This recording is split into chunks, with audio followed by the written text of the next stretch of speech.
It's 7:30 in the morning. I'm gonna move the AC200P upstairs, but it's not all sunshine and rainbows. Let's talk about it. This panel array is two separate arrays, but it's the subject of today's video and walkthrough and all that jazz. I want to combine all of these to go into the AC200P. Right now, 1, 2, 3 are into the AC200P, going down into my garage, and then these two come up here and they go into my Ace Volt. The Ace Volt will be going downstairs, the AC200P will be going upstairs. Now, why am I doing this? There are 3 reasons, and this is one of them. This is our air conditioner. It is a 10,000 BTU joint, which means it'll probably use about 1,000 watts. I have tested this and I have confirmed it. Yeah, it typically takes a little bit, but it ramps up to about 900 some odd watts. Now, it's another part. You know, I recently put out a video, you may or may not know, about me using my air fryer off of solar power. That has been really cool. It uses about 1,500 watts. And then also, I have messed around. I had not done a video about this. I started using my microwave off of solar power as well. And that's just me running my cables up to here, doing it typically while my wife is not around because I don't want to inconvenience her.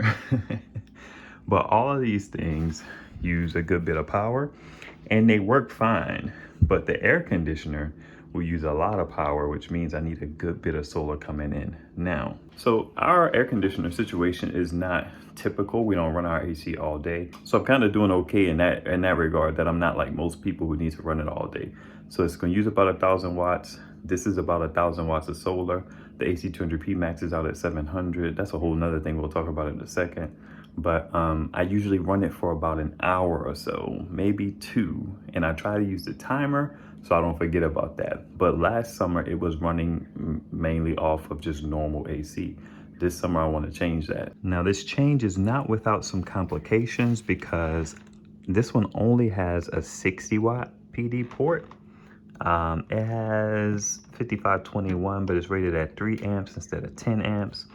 Couple USB A's, that's actually pretty good. I'm not losing out there, and they're actually all quick charge instead of 2 quick charge, 2 slow charge. I don't particularly care for these port covers, so that's going to be annoying, but for the majority of the time I'll probably have wires just plugged in to this, just like I have over here. Now this is the Ace Volt. The Ace Volt has 2 100 watt PD ports, 2 quick charge USB A's, and 2 normal charge USB A's. It also has 5521, but it's rated at 10 amps. It has 6 outlets on the side. That one has 6 outlets on the side as well. The difference here is everything's gonna be in the front. I'm not used to that, but I'll make it work. I have this little Tenson or whatever this is, Tesson, 8 port USB, I'm sorry, it has USBs on it. So that's actually not bad. There's a couple of them. So that gives me a little more. But I'm mainly gonna miss the 100 watt USB-C.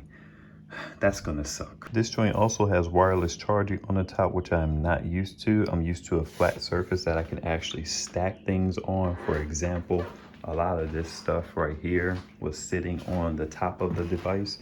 This is my Raspberry Pi, my little mini PC that runs off of USB-C. I usually have a couple phones on there. I charge a lot of stuff from this zone. I recently added this to the mix, which gives me a couple USB-Cs, 1 USB-A. That has been there. So it's going to be quite the change. So the power profile that's going to be over here is going to be much more capable solar-wise, not necessarily AC-wise. So I'm taking a bit of an L over here. I'm going to make it work. I'm going to figure out how to make it work. Hopefully I can make it work. I'm gonna try. At the moment, not too much is gonna change about my cable situation. Right now, I have 3 cables now that I think about it. The one that goes inside the house, then I have an extension here, and then it's also extended out from there to those 2 panels. Oh, just a little complication that could kind of bust this whole thing up is the fact that these are not all the same panels. They're all 20 volt, but this is 3 HUST 190s. This is a Boujar V180, and this is a Rich Solar 200. If these are like 21 and that one's, if this 21.1 and that one's 21.9 and that one's 20 0.9, I don't care. They could all just level out at 20.9 at the 9 or 8 amps that'll come through on this panel array. That's fine with me. So if the voltage does sag a bit, it's gonna be an 800 watt array, which is fine because the AC200P maxes out at 700 watts. So after I scooped up a couple of these to allow the wire to come through, you can see that this one is connected. It goes all the way down over there. And then I got one open end right here. And then this is this red extension cable that goes all the way up into the top level. So we're pretty much done. Then we're gonna jump right here in this break in the wire because it's the closest to it. And we'll do a volt measurement and I'll show you guys what I'm looking at. Should be about 100 volts, right? Right. Actually, let's measure it both places, in this wire and at the break. So here we go. And we actually have 115, which makes sense because the open circuit voltage on a lot of those panels is higher than just your typical 20 volt panel because they have the low amps, high volts. So they typically sit at about 24, 23, something like that. So now we're looking at 115, which is still fine because the AC200P can take in like 150. So not a problem there. Now I know better than to come out here without an MC4 disconnect tool, but I'm doing it anyway, like a clown. Fun. So right here we are connected in, same thing, 115. So not much change over cable length, which I don't expect. It's such a short run. It's not very long at all. So there we go. Also, cool little note, once I hook these back up, the AC200P has the ability to tell me the voltage that it sees in the device. So we're gonna look at that as well. I forgot about that. And as you can see, we got no shade on here. Sun is right there. I can tell you one thing, winter with this array is gonna suck. It's gonna be awful. All right, let's see what we have here. 200. And you can see we have 99 volts, 101 volts at 2 amps. Now, the amps or the current is what varies typically. The voltage doesn't really vary that much. And as the power gets like more intense, you'll see the amps go up, but the voltage may not change too much, but it could. Now that this is up here, I'm gonna have to turn this beeping off. Also another thing, this screen is annoying. I don't like it. You have to pretty much be straight on it to see it. It is hard to see from this angle on my eyes, so I may put some height on this one by getting the stand from downstairs to give it up a little bit. So this being a little higher is a little more manageable. I have to like get down and press that and all that jazz. Two things. One, I have the ability to plug this into my home situation with a suicide cable in case of an emergency, wink, wink.